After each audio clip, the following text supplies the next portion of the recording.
Imaginez cette douleur. Vous savez, cette pointe lancinante au genou à chaque fois qu'on saute. Ou cette brûlure tenace au talon d'Achille après quelques minutes de course. C'est une frustration que malheureusement beaucoup d'athlètes connaissent très bien. Oui, la tendinopathie. On a l'impression d'avoir tout essayé. Le repos, la glace.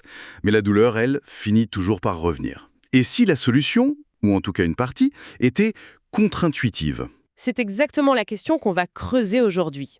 On s'appuie sur une source vraiment solide, une revue de la littérature scientifique.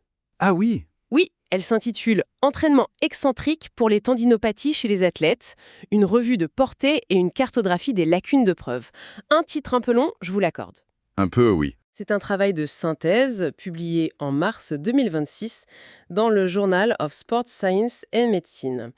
L'équipe de recherche était menée par Robert Trubulski. D'accord. Notre mission, donc, c'est de décortiquer cette méta-analyse qui compile 31 études, c'est ça? 31 études, exactement. Pour voir ce que la science nous dit vraiment sur une technique de rééducation clé, l'entraînement excentrique. Est-ce que ça marche? Pour qui? Comment? Et surtout, qu'est-ce qu'on ne sait pas encore? Allez, c'est parti, on plonge dedans. Allons-y. Bon, avant toute chose, mettons-nous d'accord. Une tendinopathie, c'est pas juste une tendinite. L'article insiste beaucoup là-dessus. Absolument. Il faut vraiment sortir de cette idée d'une simple inflammation. L'étude la définit comme une pathologie chronique. En fait, c'est une réponse du tendon à une surcharge mécanique répétée. Une surcharge. Plus une question de structure. J'aime bien l'image d'une corde bien tressée qui, à force d'être tirée, commence à s'effilocher. C'est très visuel. Les fibres de collagène sont désorganisées en fait. C'est exactement ça. La structure est affaiblie. Et c'est pas une blessure anecdotique, loin de là. Les chiffres que l'étude cite sont assez frappants. Ah oui, on est face à un vrai problème de santé dans le sport. La revue montre que les tendinopathies, ça représente entre 30 et 50% de toutes les blessures de surutilisation. La moitié, quasiment. Presque. Et pour donner des exemples, jusqu'à 40% des joueurs de volley-ball peuvent souffrir de tendinopathie rotulienne, le fameux jumper's knee, Le genou du sauteur, oui. et entre 8 et 15% des coureurs de fond pour le tendon d'Achille. C'est énorme. Donc c'est un vrai obstacle à la performance. Face à cette corde effilochée, une méthode a vraiment émergé, l'entraînement excentrique. C'est un mot qui peut faire un peu technique, mais l'idée est assez simple. Très simple, oui. C'est la phase d'un mouvement où le muscle s'allonge, mais tout en restant sous tension. Donc c'est la phase de freinage. C'est la phase de freinage, de contrôle. L'exemple typique, c'est de retenir la descente d'un poids, au lieu de le soulever. D'accord. Donc si je fais un squat, la phase excentrique, c'est ma descente. C'est votre descente, exactement. Et la science derrière ça. Pourquoi est-ce que cette phase de freinage serait si bonne pour retresser notre corde de tendon? Alors le mécanisme est fascinant. L'article explique que cette contraction excentrique, elle génère une tension mécanique très élevée dans le tendon, mais, et c'est ça qui est intéressant, avec un coût en énergie plus faible pour le muscle. Ah d'accord. Et c'est cette tension spécifique et contrôlée qui semble être le signal parfait pour stimuler les cellules du tendon à produire du nouveau collagène de bonne qualité et à réorganiser toute la matrice. On force le tendon à se reconstruire, mais en mieux. On le stresse de manière intelligente pour qu'il s'adapte. Bon. Alors la grande question, sur le terrain, est-ce que ça marche? Les 31 études compilées, qu'est-ce qu'elles nous disent? Elles nous disent que pour certaines populations, la réponse est un oui assez clair. Mais il faut tout de suite préciser de qui on parle. Une nuance importante. Très. L'immense majorité des participants à ces études, ce sont de jeunes athlètes masculins, principalement des volleyeurs, des basketteurs, des coureurs et des footballeurs.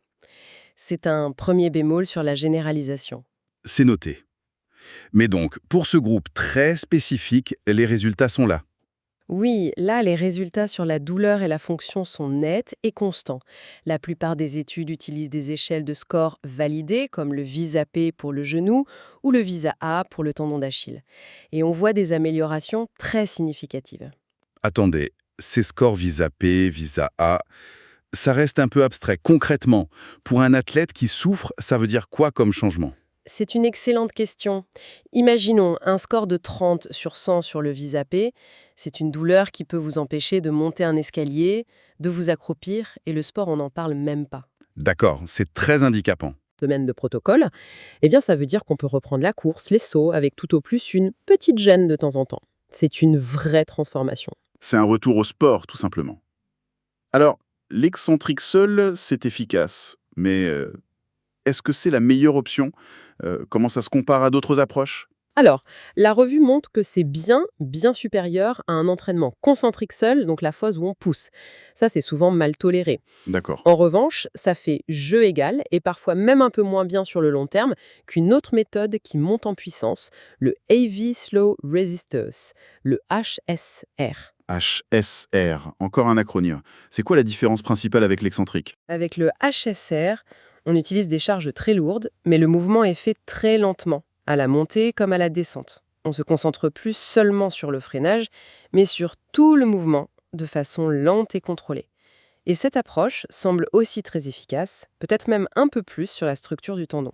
Ce qui m'amène à une question cruciale. On a moins mal, on peut faire du sport, c'est génial. Mais est-ce que le tendon est vraiment guéri? Est-ce que notre corde est vraiment retressée? Et c'est là que ça devient passionnant et que les preuves sont beaucoup plus nuancées. L'amélioration des performances pures, comme la hauteur de saut, n'est pas systématique. Et surtout, l'imagerie ne suit pas toujours l'amélioration des symptômes. C'est-à-dire que on peut se sentir beaucoup mieux, ne plus avoir mal, mais si on fait une échographie, le tendon a toujours l'air effiloché. Exactement. C'est totalement contre-intuitif. Mais comment c'est possible? Ça suggère que l'amélioration n'est peut-être pas seulement due à la guérison du tissu.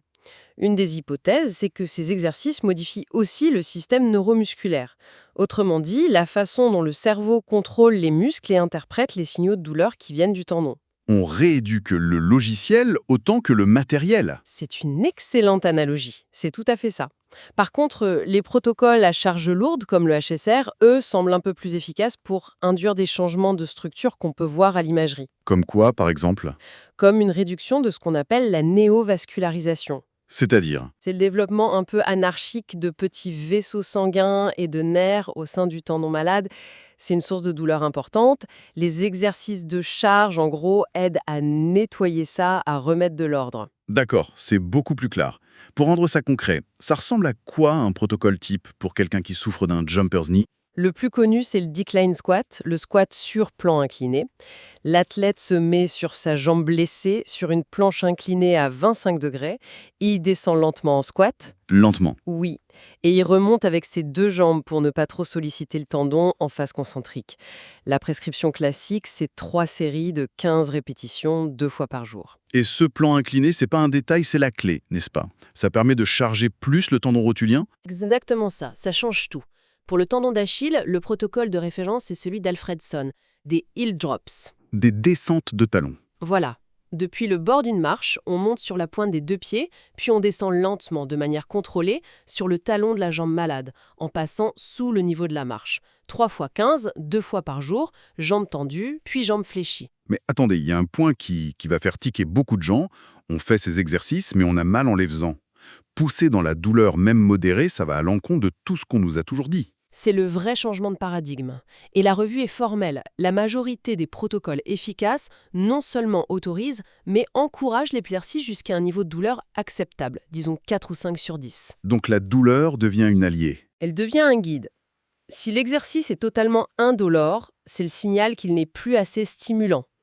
C'est qu'il faut augmenter la charge, mettre des poids dans un sac à dos, par exemple. Et niveau sécurité, ça peut faire un peu peur quand même de forcer sur une blessure. L'analyse des 31 études est très rassurante sur ce point. La méthode est considérée comme très sûre. L'effet secondaire le plus courant, c'est juste une courbature. Ce qui est normal. Voilà. Les événements graves, type rupture, sont rarissimes. Une seule a été rapportée dans tout le corpus, sur des centaines et des centaines de participants. Le risque est minime. D'accord. Donc si on résume, on a un outil solide qui a fait ses preuves pour le genou et le talon d'Achille chez les jeunes athlètes masculins. Mais ce n'est pas une solution magique. Où sont les zones d'ombre que l'étude met en lumière? Elles sont nombreuses et c'est tout l'intérêt de cette cartographie des lacunes. La première, c'est la grande hétérogénéité des protocoles. 2 fois par jour, 3 fois par semaine. Quelle charge, quelle vitesse, on ne sait pas vraiment quel est le meilleur dosage. Ce qui complique la tâche du kiné ou du préparateur physique. Exactement. Le deuxième grand vide, les autres tendons. On se focalise sur le rotulien et l'Achille, mais pour les tendinopathies des ischio-jambiers proximaux, sous la fesse, Très invalidant, ça. Extrêmement. L'article ne trouve qu'une seule étude contrôlée. C'est un désert scientifique pour une blessure qui peut mettre fin à des carrières. Et enfin, le profil des participants, on en a déjà parlé. Oui, et c'est une limite majeure. Les athlètes féminines, les sportifs plus âgés, les masters, ou ceux qui font des sports moins basés sur le saut, sont presque absents des études. On ne peut pas juste copier-coller ces protocoles pour tout le monde. La recherche doit vraiment s'élargir. Donc, si on prend un peu de hauteur, où doit aller la recherche maintenant? La question n'est plus est-ce que ça soulage la douleur? La réponse est globalement oui.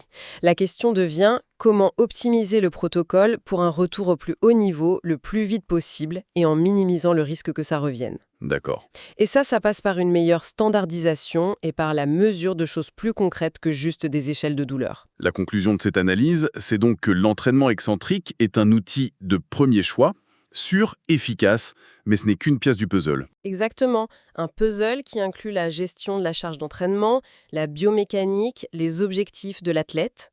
Et ça nous laisse avec une dernière réflexion, un peu vertigineuse. Si les symptômes peuvent s'améliorer sans que la structure visible du tendon ne change, que traite-t-on vraiment? C'est la grande question.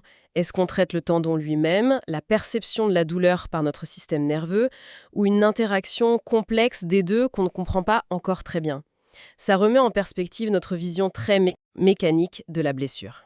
Une excellente question pour conclure. Pour celles et ceux qui veulent vraiment approfondir, la lecture de l'article original de Robert Trybulski et son équipe est vivement recommandée. C'est une ressource très riche. Absolument.